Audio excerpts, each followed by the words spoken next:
Delivery करें तो ये अच्छा ही रहता है, हेल्दी रहता है। 20 वीक्स के बाद में हम हर महीना आप लोग को बुलाते हैं चेकअप के लिए, रेगुलर चेकअप के लिए। उसके बाद एक बार 36 वीक्स टेस्ट करे बाद हर वीकली आप लोग को बुलाना शुरू कर देंगे। और ये दौरान बच्चे की हरकत पे ध्यान देना बहुत इंपॉर्टेंट रहता है। आप लोग घर पे जब खाना खाते एक बार, उसके बाद लेट जाना, 1 घंटा काउंट करना बच्चे की हरकत कैसी हो रही। दिन में 3-4 बार हरकत हो रही तो अच्छा रहता, अच्छा रहेगा। उससे कम अगर हरकत हुई तो आप लोग को इमीडिएटली हॉस्पिटल में आना है, क्योंकि क्यों कम हुई हरकत, बच्चे की हरकत अच्छा रहना एक गुड अच्छी निशानी है कि बच्चा अच्छा डेवलप हो रहा, बच्चे को सांस लेने में मुश्किल कुछ भी नहीं, बच्चा मोशन पास नहीं कर रहा, वैसा कुछ भी नहीं है, बल्कि आप लोग का जरिया है मॉनिटर करने का। उसके बाद हम यहाँ 34 वीक्स के बाद से हम लोग यहाँ हरकत की पट्टी लगाते हैं, CTG जो बोलते हैं, वो आप हर विजिट में जब आएंगे, जब हम लगा के देखेंगे, उसमें भी हमें पता चलता है कि कुछ भी हरकत में प्रॉब्लम है, बच्चे की सांस अच्छी है, बच्चे की धड़कन जो है जनरली 110 to 160 बीट्स के बीच में रहना होता है, वो वही लिमिट में है, वैसा कुछ भी प्रॉब्लम तो नहीं दिख रहा है, बल्कि हम वो मॉनिटर ऐसा करते हैं। और आपको स्कैनिंग, ग्रोथ स्कैन करवाते हैं। ग्रोथ स्कैन में हम क्या क्या दिखता है, बच्चे का वजन कैसा है, बच्चे का पानी कैसा है, कुछ भी आपको BP शुगर है तो थोड़ा ज्यादा रिपीट करवाते हैं स्कैन, नहीं है तो एक बार या मैक्सिमम 2 बार में ही वो स्कैन है, हम लोग को अंदाजा हो जाता है कि बच्चे में ग्रोथ प्रॉपर हो रही है, बच्चे का पानी अच्छा है, डिलीवरी में कुछ तो इशू नहीं होगा बल्कि। और खाना और एक्सरसाइजेस डॉक्टर पूजिता आपको एक बार बताएंगे। आप कभी खाना कैसा खाना, प्रेगनेंसी में हर टाइम में क्या इंपॉर्टेंट खाना है हम बोलते हैं। ओके, खाना कैसे खाना है तो बैलेंस्ड डाइट खाना है। बोले तो 50% कार्बोहाइड्रेट्स होना है, एक प्लेट है समझो, आप 3 हाफ या तो डिवाइड करना है।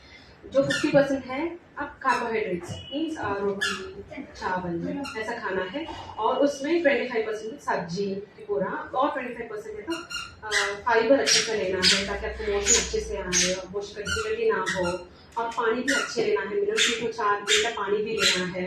ओके, और किस किस को शुगर थोड़ा बॉर्डर लाइन और ज़्यादा बता रहा हूँ, डायबिटिक डाइट फॉलो करते बोल के बोलते हैं। आपको एक चार्ट देते हैं कैसा फॉलो करना।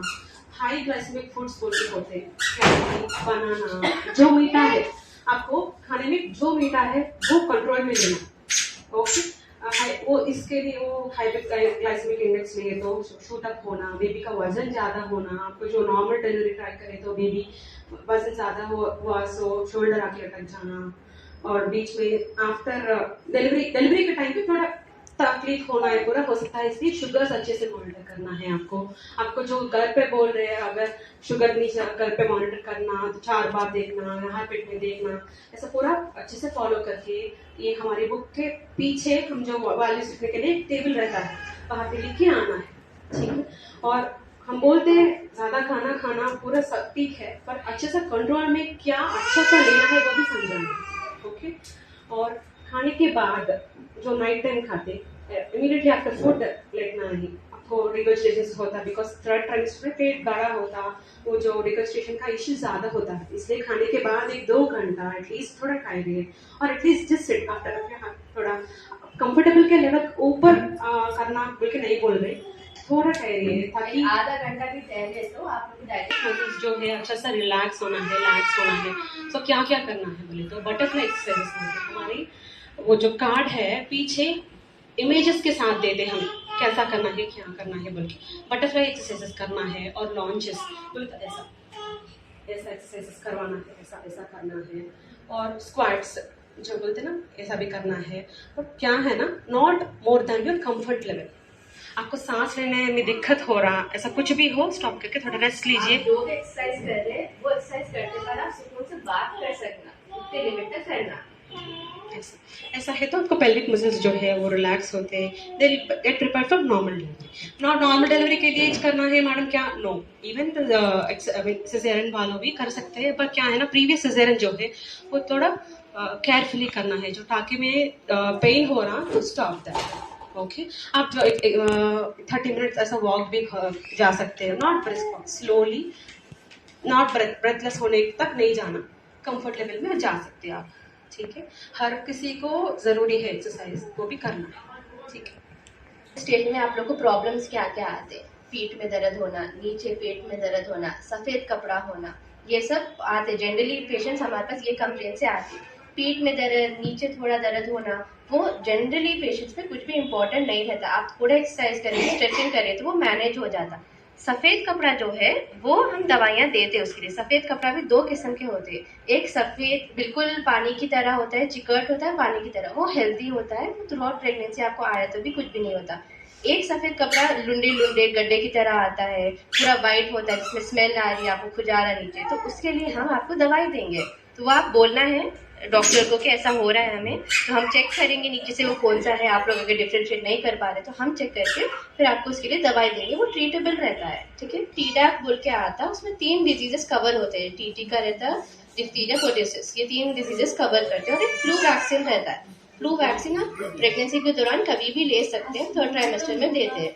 उससे क्या होता है, फ्लू आने का चांस आपको कम हो जाता है, मतलब लंग्स में इन्फेक्शन होने का चांस कम हो जाता है, निमोनिया होने का चांस कम होता है। अगर आपको फ्लू आया भी है तो वो इन्फेक्शन की सिवियरिटी कम हो जाती है। जितना बाद लोगों को बहुत हाई सिवियरिटी तक जाता है ना, वैसा नहीं होता, उससे कम सिवियरिटी में होता है। तो हम लोग एडवाइस करते हैं कि फ्लू वैक्सीन भी ले लेना। ओके, और क्या प्रॉब्लम्स होते हैं 3rd ट्राइमेस्टर में? जनरली वो सेफ होता है बच्चे के लिए और माँ के लिए, दोनों के लिए सेफ होता है।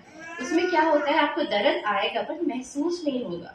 तो आप जो जैसा प्रोग्रेस होना है वैसे ही प्रोग्रेस होते हैं। दर्द महसूस जैसा आपको मुश्किल होती है ना, वैसा नहीं महसूस होता है, पर दर्द आ रहा बोल के पता चलता है, तो आप कुछ भी कर सकते हैं। बेबी आता भी है बाहर, हमारे पास एनेस्थेटिस्ट है, उन्होंने इवेल्युएट करके देंगे वो इंजेक्शन। तो पर इसका कॉस्ट एक अलग होगा, तो आप लोग के लिए गुड ऑप्शन रहता है वो, अगर आप लेना चाह रहे हैं तो। ठीक है, कुछ डाउट्स क्वेश्चंस है तो पूछ सकते हैं। पैर नहीं, उसको सराहना है बोलते, पैर बोलते, पैर पहने आने। हाँ, तो पैर पहने आने वाले पेशेंट को नॉर्मल डिलीवरी होता है। अच्छा, तो स्कैन में मालूम चलता है हम लोग को उसके सर नीचे। हम लोग जो एग्जामिनेशन करते हैं उसमें भी देखते हैं वो सर है क्या पैर है, और स्कैन में भी मालूम चलता है कि सर है या पैर है। भोजन बोलते पायल क्या है, पायल क्या है। पैर का कभी कभार अंदर इन्फेक्शन होता है, उसकी वजह से मुझे ध्यान नहीं रहता, चांस होता है। वैसा नहीं कि एक बार हुआ तो हर बार ऐसा ही होगा। हम लोग बहुत मुश्किल में कराने के लिए ऑपरेशन है ना, फर्स्ट में तो बहुत क्रिटिकल प्रॉब्लम थी, और डॉक्टर बोले कि स्किन बहुत सेंसिटिव है, इसके लिए क्या प्रॉब्लम है तो जल्दी सूख जाती है। नहीं तो वैसे केसेस को जनरली हम लोग हायर एंटीबायोटिक्स, बड़े बड़े एंटीबायोटिक्स देके उसको अच्छी हीलिंग कराने की कोशिश करते हैं। टाके भी दूसरे टाके दिलाएंगे। सेकंड टाइम हम लोग डाउट आ रहा है इसमें, टाकों में दर्द वैसा कुछ अभी है टाँकों में दर्द है, तो वो भी हम मॉनिटर करके देखेंगे। कभी कभार टाके वीक रहने से भी दर्द होने का चांस रहता है, तो देख के बोलते हैं। मैं भी निकाल देते हैं, स्कैनिंग करा कर कैसा